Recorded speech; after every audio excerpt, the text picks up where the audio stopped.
To gain a clearer understanding, let's go through another worked example. Given that ciliated cells are being viewed under a light microscope with a magnification of 1200 times, and the drawing of these cells measures 50 mm in length, how can we calculate the actual size of the ciliated cells?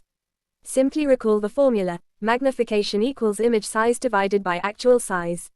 Since we need to find the actual size, we rearrange the formula, which becomes actual size equals image size divided by magnification.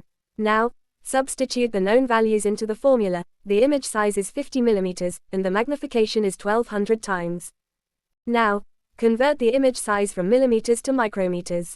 Since magnification has no units and actual sizes are measured in micrometers, we made the conversion for consistency and easier comparison.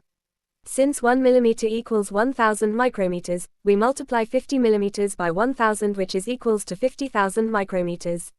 Now, the image size is 50,000 micrometers.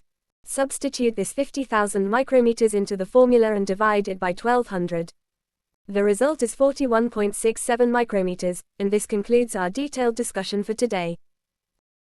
And that's a wrap on Chapter 1. I hope you had fun learning this chapter with me and came across some key concepts that schools often miss but can pop up in your exams. That's why I like to break things down so nothing gets overlooked. I'm confident my videos will keep helping you as you move forward. We'll also go over some questions related to this chapter soon.